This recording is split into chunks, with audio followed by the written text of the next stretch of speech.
விதவிதமா, வித்தியாசமா, அழகழகா, அற்புதமா இந்த வரிகள் எல்லாம் மேகாலயாவுக்கு தான் சூட் ஆகும். காஷ்மீர் ஒரு அழகுனா மேகாலயா இன்னொரு அழகு. ஆனா இந்த அழகை முழுமையா ரசிக்கணும்னா நடக்கணும் நடக்கணும் நடக்கணும் நடந்துகிட்டே இருக்கணும். என்னால நடக்கலாம் முடியாது. காரை விட்டு இறங்கின உடனே ஒரு 300 மீட்டர்ல இல்ல ஒரு 100 மீட்டர்ல ஃபால்ஸ் வரணும், வியூஸ் வரணும், இயற்கையில கொட்டி கிடக்கிற அழகெல்லாம் என் கண்ணு முன்னாடி வந்து நிக்கணும், குளிக்கிறதுக்கு இயற்கையாக அமைஞ்ச ஸ்விம்மிங் பூல் வேணும், கூழாங்கற்களுக்கு மேல உருண்டு ஓடுற ஓடையை பார்க்கணும், பெரிய பெரிய பாறைகள்ல முட்டி மோதி காயப்பட்டாலும் மனம் தளராம ஓடிட்டு இருக்கிற நதியை பார்க்கணும், கண்ணு கெட்டுற தூரம் வரைக்கும் பச்சை பசேர்னு இருக்கிற கிராமத்தோட அழகை ரசிக்கணும், அந்த மக்களோட வாழ்க்கை முறையை பார்க்கணும், தமிழ்நாட்டை தாண்டி வெளியில போய் மற்ற மக்களோட கலாச்சாரம் எப்படி இருக்குன்னு தெரிஞ்சுக்கணும், இன்னும் இயற்கையில ஏதாவது அதிசயமா இருந்துச்சுன்னா அதையும் பார்க்கணும். ஆனா நடக்க மட்டும் சொல்லாதீங்க அப்படின்னு சொல்ற ஆளா நீங்க? அப்போ மேகாலயா உங்களுக்கு சூட்டே ஆகாது.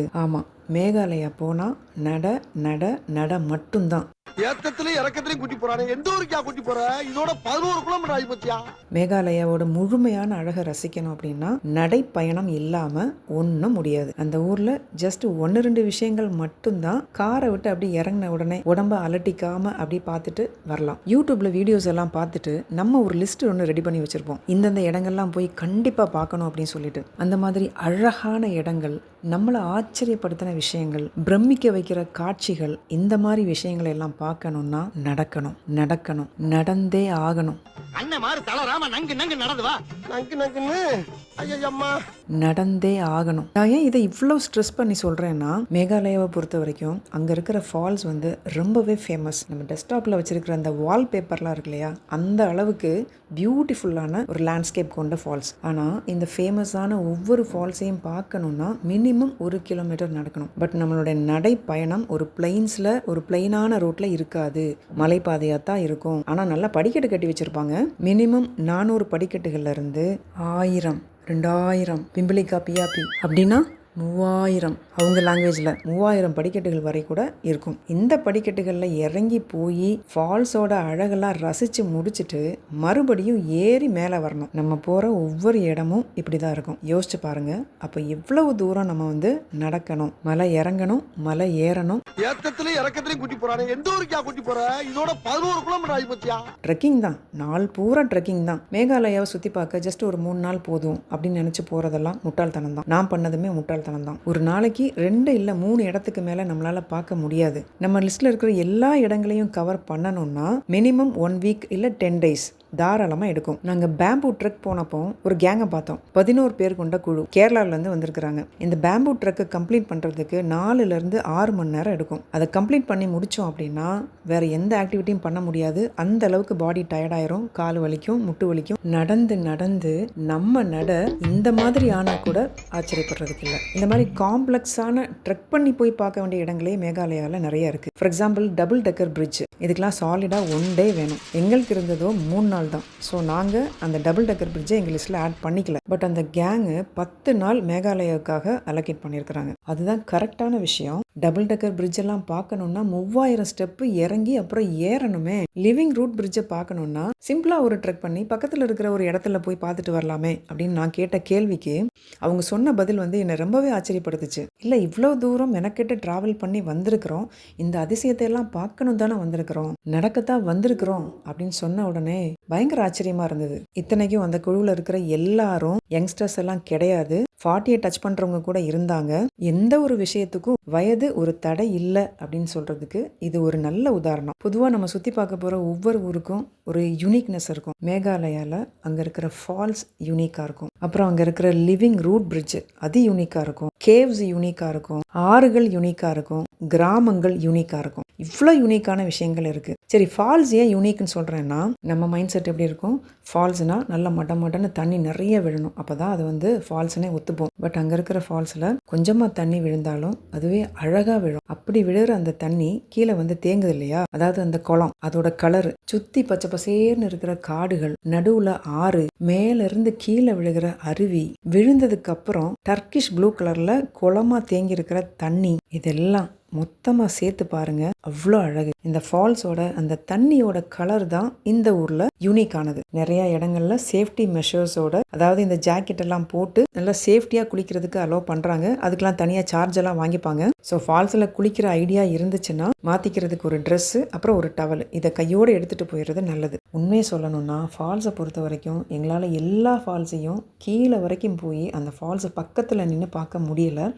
ஒரே ஒரு ஃபால்ஸுக்கு மட்டும் கீழே வரைக்கும் போய் அதோட அழகெல்லாம் ரசிச்சுட்டு வந்தோம். அடுத்தடுத்த ஃபால்ஸுக்கு என்ன பண்ணோன்னா, போகிற வழியில், அதாவது இறங்கி போகும்போது நிறைய படிக்கட்டு வழியாக இறங்கி போவோம் இல்லையா, அப்படி இறங்கி போகும்போது பாதி தூரத்தில் ஒரு வியூ பாயிண்ட் இருக்கும். வியூ அப்படின்னா அங்கேருந்து இந்த ஃபால்ஸை பார்த்து ரசிக்கலாம். ஸோ அந்த வியூ பாயிண்டோட நிப்பாட்டிட்டு அப்படி திரும்பிடுவோம். இன்னும் பாதி தூரம் இறங்கி போனால் தான் ஃபால்ஸை பக்கத்தில் போய் பார்க்க முடியும். ஸோ இந்த மாதிரி தான் நாங்கள் மேனேஜ் பண்ணோம். அதனால தான் சொல்கிறேன், 3 நாள் இந்த ஊரெல்லாம் சுற்றி பார்க்குறதுக்காக ஒதுக்குனா எங்களுடைய அந்த பிளான் நல்ல பிளான் கிடையாது. என்னோடய எக்ஸ்பீரியன்ஸ்லேருந்து ஒரு சின்ன சஜஷன், நீங்கள் ஃபால்ஸை பார்க்கணும் அப்படின்னா ஏர்லி மார்னிங்கே ஸ்டார்ட் பண்ணிடுங்க. மதியத்துக்கு முன்னாடினா மிஸ்ட் கொஞ்சம் கம்மியாக இருக்கும். எல்லா ஃபால்ஸோட முழு அழகையும் அழகாக கண்டு கழிக்கலாம். மதியத்துக்கு மேலே மிஸ்ட் ஃபுல்லாக கவர் ஆகிறதுனால அருவி நம்ம கண்ணுக்கு தெரியாது. அப்படின்னா சொர்க்கத்துக்கு வந்திருக்கமா அப்படின்னு கேட்குற அளவுக்கு எங்கே பார்த்தாலும் வெள்ளை வெள்ளையாக தெரியும். இந்த காரை விட்டு இறங்கின உடனே பார்க்குற அருவியெல்லாம் இருக்கு இல்லையா, அதெல்லாம் இப்படி தான் இருக்கும். மேக்ஸிமம் இப்படி தான் இருக்கும். மிஸ்ட் இல்லைன்னா அதோட ஃபுல் வியூ தெரியும். நாங்கள் போன டைம் வந்து சம்மரோட எண்டு அப்படிங்கிறதுனால அப்போ தான் மன்சூன் ஸ்டார்ட் ஆக போகுது.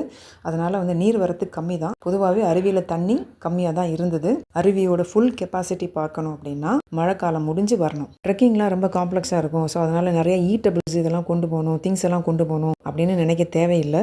ஜஸ்ட் ஒரு வாட்டர் பாட்டில் இருந்தாலே போதும். காம்ப்ளெக்ஸான ட்ரக் இருக்கிற இடத்துல கூட, இந்த பேம்பூ ட்ரக் இருக்கு இல்லையா, அங்கே கூட அங்கங்கே கடைகள் வச்சுருக்கிறாங்க. ஸோ நம்ம எப்போல்லாம் டயர்ட் ஆகிறோமோ அப்போ எல்லாம் வந்து அந்த கடைகளில் ஏதாவது வாங்கி சாப்பிட்டுட்டு கொஞ்சம் இலைப்பாரிட்டு வரலாம். இன்கேஸ் ட்ரெக்கிங்கில் நீங்கள் ஸ்நாக்ஸ் எல்லாம் கொண்டு போகிறீங்கன்னா அதெல்லாம் சாப்பிட்டுட்டு அந்த ரேப்பர்லாம் அப்படி தூக்கி வீசிட்டு வந்துடாதீங்க. அங்கே எல்லா இடத்துலையும் நீட்டாக 100 மீட்டருக்கு ஒரு டஸ்ட்பின் வச்சுருக்கிறாங்க. அங்கே இருக்கிற குப்பை கூட அழகாக இருக்குங்க. பொதுவாகவே இந்த நார்த் ஈஸ்ட் மாநிலங்கள், அதாவது சிக்கிம், அருணாச்சல் பிரதேஷ், மேகாலயா, அஸ்ஸாமை தவிர நார்த் ஈஸ்டில் இருக்கிற ஸ்டேட்ஸ் எல்லாமே அவங்க ஊரை சுத்தபத்தமாக தான் வச்சுருக்கிறாங்க. அதையும் மீறி ரோட்டில் ஒரு குப்பை தென்படுதுன்னா அது அவங்க போட்ட, அதாவது உள்ளூர்காரங்க போட்ட குப்பை கிடையாது, நம்மளை மாதிரி போன டூரிஸ்ட் போட்ட குப்பை தான். அதை நான் கன்ஃபார்மாக சொல்லுவேன். நான் பார்த்த வரைக்கும் அந்த ஊர் மக்களுக்கு நிறைய சிவிக் சென்ஸ் இருக்குது. அவங்க ஊரை நல்லா சுத்தமாக தான் வச்சுருக்கிறாங்க. அவங்க கிட்ட இருந்து தான் நம்ம நிறைய கற்றுக்கணும். ஊரை எப்படி சுத்தமாக வச்சுக்கிறது, தெருவை எப்படி சுத்தமாக வச்சுக்கிறதுன்னு. இங்கே இருக்கிற அடுத்த யூனிக்கான விஷயம் என்னன்னு பார்த்தா லிவிங் ரூட் பிரிட்ஜ். அதாவது ஒரு மரத்தோட வேறு, அந்த வேர்லேயே செஞ்ச ஒரு பாலம். அந்த மரமும் உயிரோட தான் இருக்குது, அந்த வேரும் உயிரோட தான் இருக்குது. சரி, இந்த பாலத்தை அந்த மரமாக கட்டிக்கிறோமா அப்படின்னு கேட்டால் அப்படி இல்லை. அங்கே மனுஷனோட தலையீடு இருக்குது. மனுஷன் தான் இந்த வேரை ஒரு பாலம் மாதிரி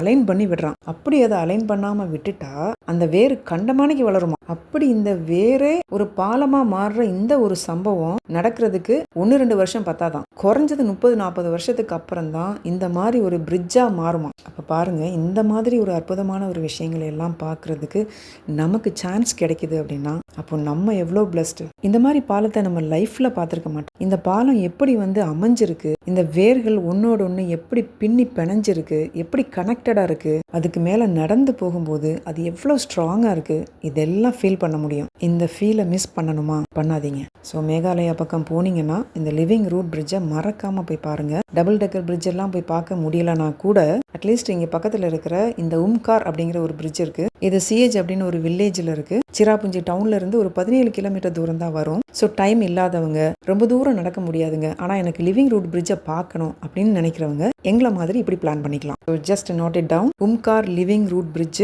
சிஹெச் வில்லேஜ். ஆக்சுவலாக இங்கேயே 2 லிவிங் ரூட் பிரிட்ஜ் இருக்கான். இதுக்கு பக்கத்துல இன்னொன்று இருக்குது. ரெண்டுக்குமே தனித்தனியாக சார்ஜ் பண்ணுறாங்க. நீங்கள் இதை பார்த்து முடிச்சுட்டு உங்களுக்கு டைம் இருந்ததுன்னா இந்த வழியாக போய் இன்னொரு லிவிங் ரூட் பிரிட்ஜையும் பார்க்கலாம். எங்களுக்கு டைம் இல்லாததுனால நாங்கள் அதை ஸ்கிப் பண்ணிட்டோம். இந்த ஊரில் அடுத்த யூனிக்கான விஷயம் அப்படின்னு நாம் பார்த்தது இந்த பேம்பூ ட்ரக். ஏன் இதுக்கு பேம்பூ ட்ரக் அப்படின்னு பேர் வச்சிருக்காங்கன்னா, நம்ம ட்ரக் பண்ணி போகிற எல்லா இடத்துலையும் மூங்கில் மூங்கில் மூங்கில் மட்டும்தான் இருக்கும். மூங்கில் காடுகளே,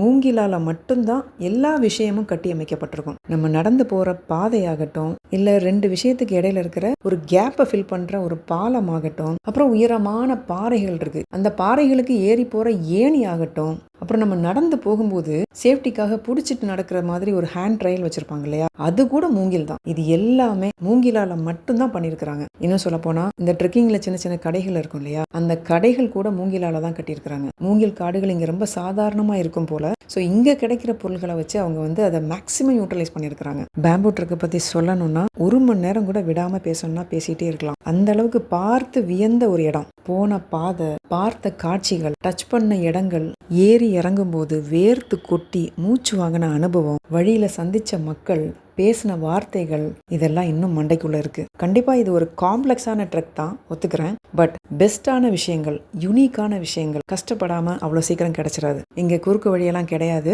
ஸோ நல்ல விஷயம் கிடைக்கணும்னா கஷ்டப்பட்டு தான் ஆகணும். பட் மைண்டை செட் பண்ணிட்டோம்னா பாடி ஆட்டோமேட்டிக்காக அதுக்கேற்ற மாதிரி வேலை செய்யுங்க. இந்த வழியாக போய் அந்த படிக்கட்டு வழியாக ஏறி அந்த உச்சிக்கு போகணும். அங்கே தான் வியூ பாயிண்ட் இருக்குது.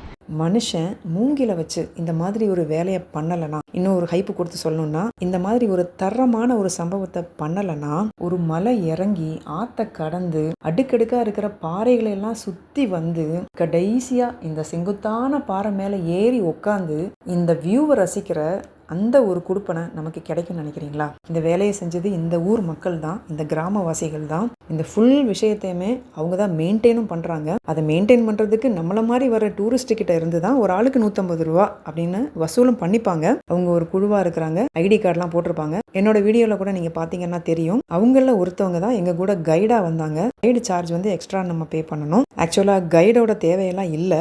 4-5 பேர் கொண்ட ஒரு குழுவாக வந்தோம் அப்படின்னா, இல்லை ஒரு 10 பேர் கொண்ட ஒரு குழுவாக வந்தோம்னா நம்மளே போயிட்டு வந்துடலாம். ஒரே பாதை தான், எந்த டைவர்ஷனும் கிடையாது, எந்த பயமும் கிடையாது. பட் நாங்கள் ஜஸ்ட் 2 பேருங்கிறதுனால கூட ஒரு லோக்கல் மக்கள் யாராவது இருந்தால் ஒரு சேஃப்டிக்காக நாங்கள் கூட்டிகிட்டு போனோம். இந்த ட்ரெக்கில் நிறைய விஷயங்களை தூக்கி சமக்க வேண்டிய அவசியம் இல்லை. நிறைய கடைகள் வழிநடுக இருக்குது. இந்த பீக் சொன்னேன் இல்லையா, அங்கே கூட ஒரு கடை இருக்குது. எங்கே வேணாலும் ஹால்ட்டு போட்டு ரிலாக்ஸாக எதையாவது சாப்பிட்டுட்டு நம்மளுடைய ட்ரெக்கை கண்டினியூ பண்ணலாம். வேணும்னா கையில் ஒரு ட்ரெஸ்ஸை மட்டும் எடுத்துக்கலாம். மலை இறங்கின உடனே ஒரு 6 குறிக்கிடும் சொன்னேன் இல்லையா, இந்த ட்ரெக்கெல்லாம் முடிச்சுட்டு திரும்ப வரும்போது இந்த ஆற்றுல நல்லா ரிலாக்ஸாக ஒரு குளியலை போட்டுட்டு பக்கத்தில் ஒரு கடை இருக்குது. பசி ஆறுறதுக்கான மினிமம் ரெக்யர்மெண்ட் அங்கே இருக்குது. சாப்பிட்டுட்டு நல்லா ரிலாக்ஸாக திரும்ப மலை ஏறி அந்த என்ட்ரி பாயிண்ட்டுக்கு ரீச் ஆகலாம். இந்த பேம்பு ட்ரக் வந்து எப்பயுமே ஓப்பனாக இருக்கும் அப்படின்னு சொல்ல முடியாது. சம்டைம்ஸ் மெயின்டெனன்ஸ் ஒர்க்குக்காக க்ளோஸ் பண்ணி வச்சிருக்கலாம். ஸோ அதனால் இது வர்றதுக்கு முன்னாடி அங்கே இருக்கிற லோக்கல் மக்கள் கிட்ட, அதாவது நம்ம டிரைவர்ஸ் கிட்ட கேட்டாலே தெரியும். அவங்க சொல்லுவாங்க இது ஓப்பனாக இருக்கா இல்லை க்ளோஸ்டாக இருக்கா அப்படின்ட்டு. இங்கே ஸ்விம் பண்ணுறதுக்குன்னே தனியாக ஒரு ஸ்பெஷலாக ஒரு இடம் கூட வச்சிருக்காங்க. அங்கே போர்டு கூட எழுதி போட்டிருப்பாங்க. அதுக்குன்னு ஒரு தனி சார்ஜ் இருக்குது. தண்ணியோட